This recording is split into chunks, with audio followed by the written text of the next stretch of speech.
शुभारंभ के लिए आयोजित समारोह में जिनका मार्गदर्शन भी आप सबको प्राप्त हुआ है, भारत सरकार के स्कूली शिक्षा, कौशल विकास एवं उद्यमिता मंत्रालय के माननीय मंत्री माननीय श्री धर्मेंद्र प्रधान जी, उत्तर प्रदेश सरकार में मेरे मंत्रिमंडल के सहयोगी मंत्रीगण श्री सूर्य प्रताप शाही जी, श्रीमती गुलाब देवी जी, श्री संदीप सिंह जी, प्रदेश के मुख्य सचिव श्री दुर्गा शंकर मिश्र जी, सचिव स्कूली शिक्षा एवं साक्षरता शिक्षा भारत सरकार श्री संजय कुमार जी, अपर मुख्य सचिव वित्त एवं माध्यमिक शिक्षा श्री दीपक कुमार जी, प्रमुख सचिव बेसिक शिक्षा डॉक्टर एम सुंदरम जी, शिक्षा विभाग के सभी अधिकारीगण, प्रदेश के सभी 928 स्थलों पर जहां पर पीएम श्री स्कूल के शुभारंभ का कार्यक्रम आधुनिकीकरण की ओर अग्रसर हो रहा है, वहां से भी जुड़े हुए सभी हमारे माननीय जनप्रतिनिधिगण,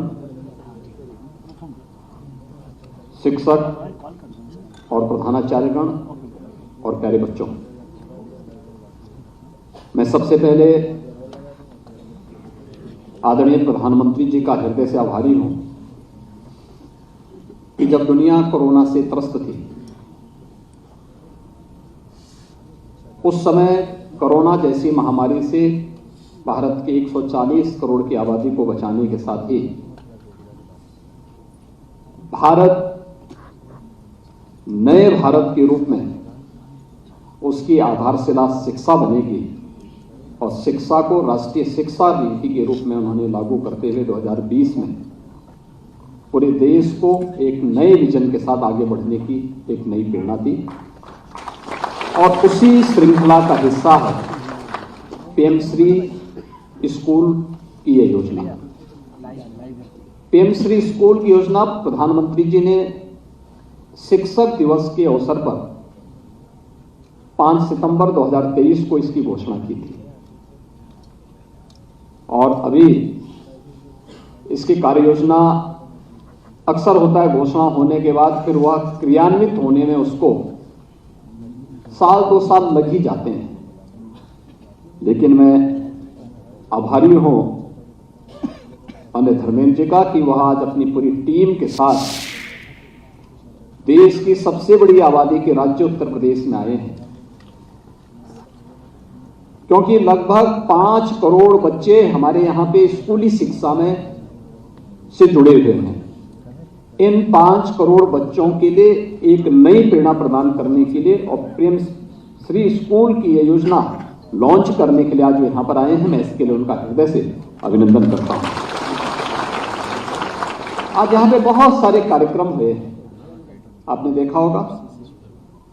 पीएम श्री विद्यालयों में आईटीसी लैब्स के, स्मार्ट क्लास के, डिजिटल लाइब्रेरी के, बालिवाटिका यूनिट के, अतिरिक्त कक्ष निर्माण का, विज्ञान प्रयोगशाला, कंप्यूटर लैब, साइंस लाइब्रेरी और वहां के फर्नीचर आदि की व्यवस्था के कार्यक्रम के साथ ही स्पोर्ट्स ग्रांट, इन सभी को यहां पे आज प्रदान करके और 928 यानी जो 1753 विद्यालय उत्तर प्रदेश के अंदर चयनित हुए हैं, प्रथम चरण में इस वर्ष 928 ऐसे विद्यालयों का उत्तर प्रदेश के अंदर चयन किया गया है, जिन्हें अब हम अपग्रेड करते हुए इन्हें पहली क्लास से लेकर 12वीं क्लास तक अपग्रेड करने का काम करेंगे और इनमें अत्याधुनिक सुविधाओं से इन्हें युक्त करते हुए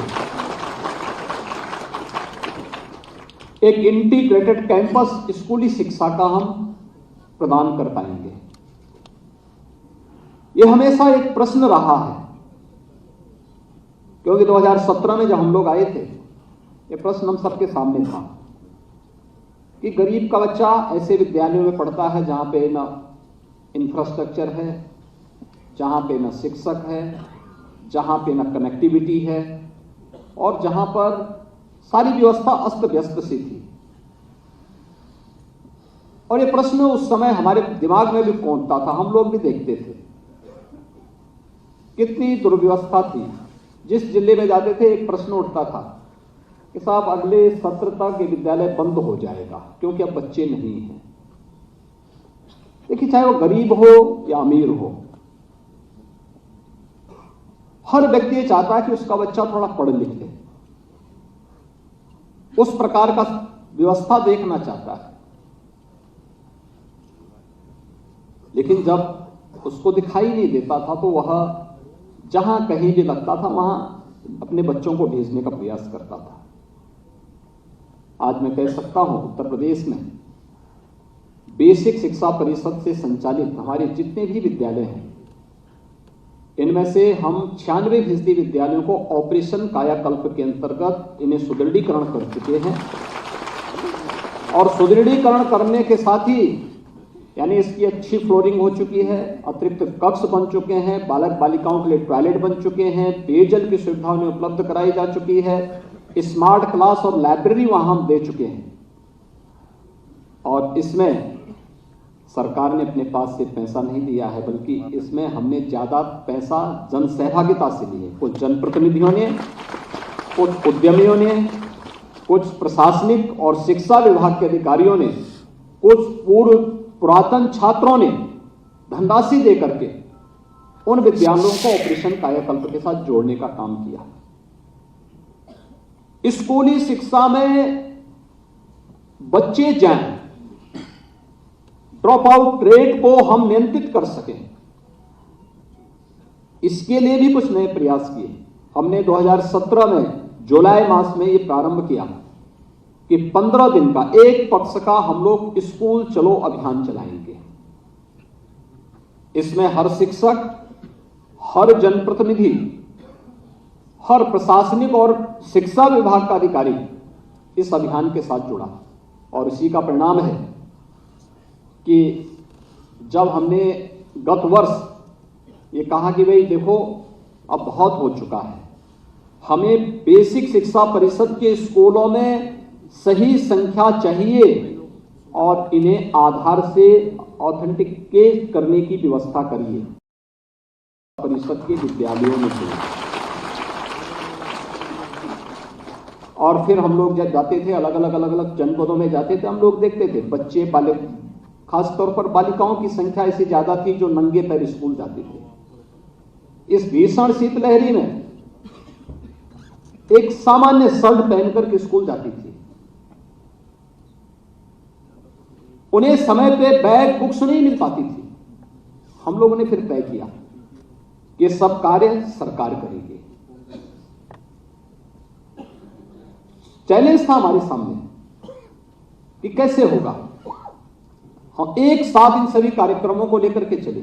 1,25,000 शिक्षकों की भर्ती की प्रक्रिया हो, प्रदेश के अंदर ऑपरेशन कायाकल्प का कार्यक्रम हो, प्रदेश के अंदर हर बच्चे को 2 यूनिफॉर्म मिलेंगे, bag, books, sweaters, shoes, socks, books और बैग वगैरह हम उपलब्ध करवाएंगे।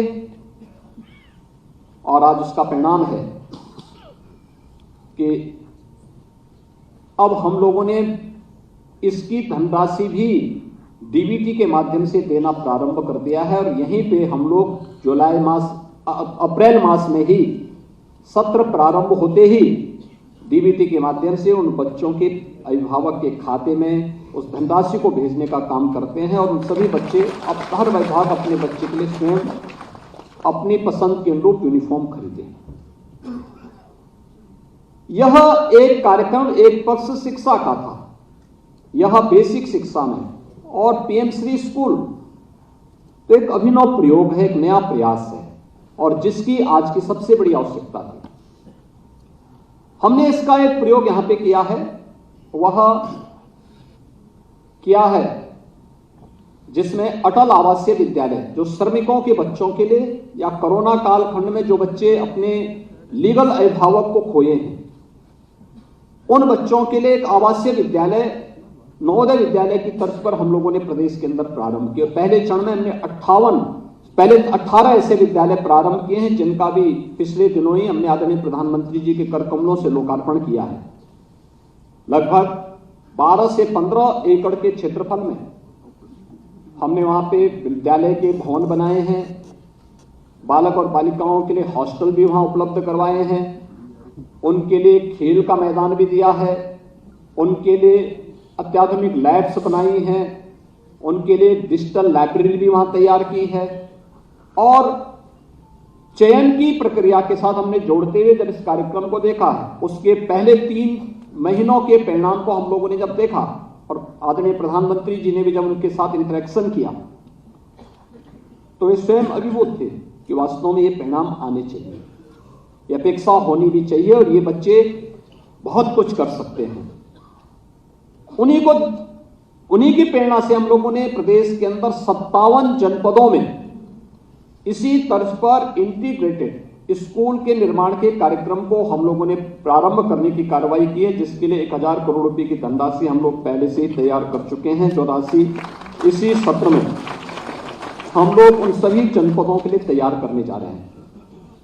आज एक पीएम श्री स्कूल की जो योजना है, इस योजना के साथ हमारे सभी माननीय जनप्रतिनिधि भी जुड़े हुए हैं, क्योंकि उत्तर प्रदेश के सभी 403 विधानसभाओं को कवर करते हैं। उत्तर प्रदेश के सभी 825 विकास खंडों को भी ये कवर करते हैं। और जब ये 1723 विद्यालय एक साथ आएंगे तो उत्तर प्रदेश के नगर निकाय भी ये सब इसके दायरे में आएंगे। कस्तूरबा गांधी विद्यालय से जुड़ी हुई जो सफलतम कहानी है वह आपके सामने है।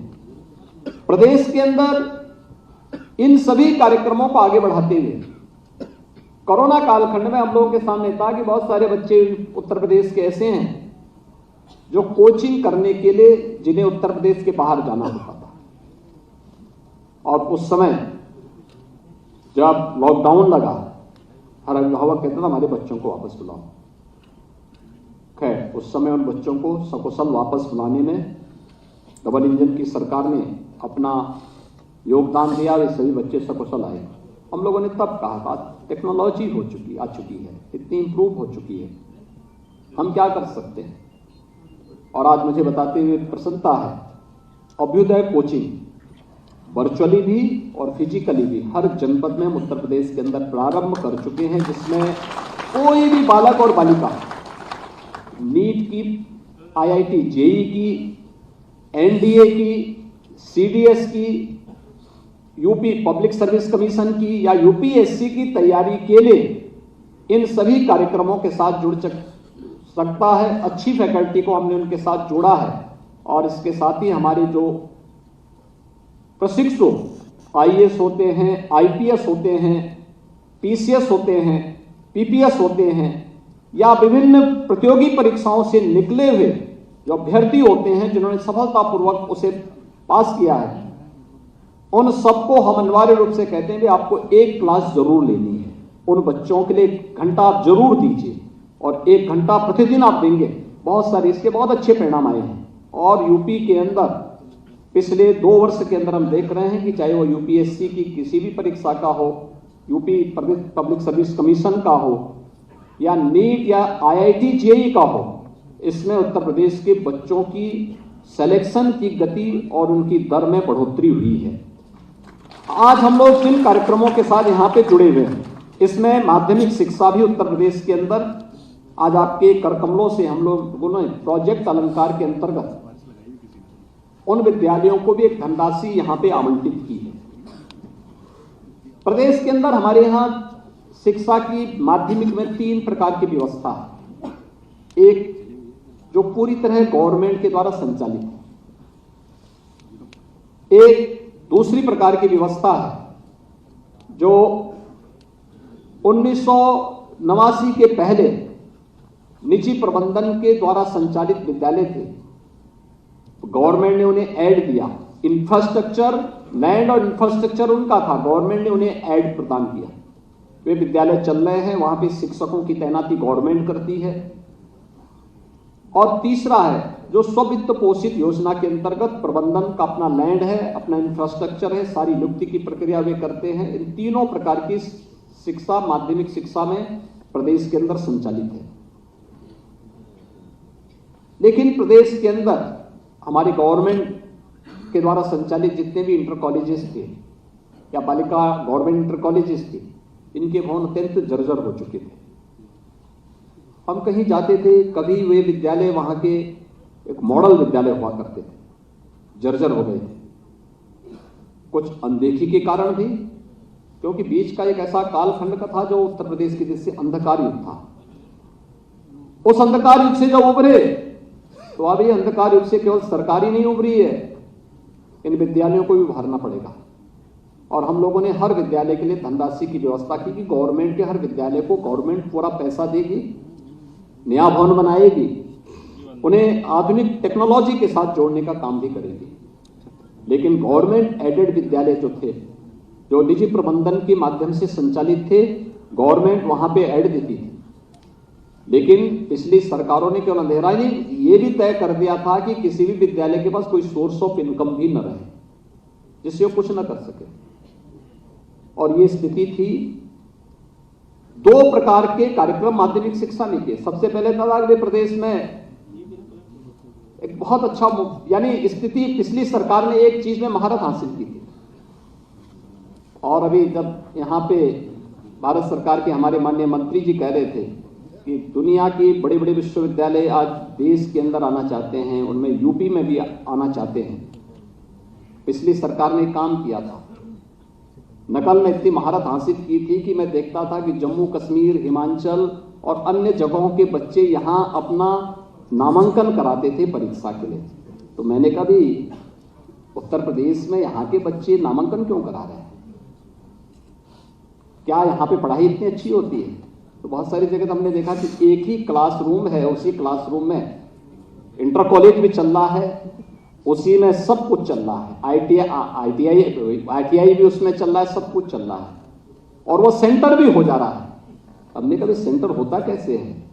एक ही क्लास में एक क्लासरूम है और उस क्लास में इतने सब कुछ कैसे हो रहा है? जांच कराई गई, पता लगा सब फेक है। तो हमने कहा ये जो बाहर के बच्चे आते हैं उनका नामांकन होता है, उनका रजिस्ट्रेशन होता है, परीक्षा कैसे देते हैं? कहा सब सौदेबाजी पहले से इनकी सब तय हो जाती है।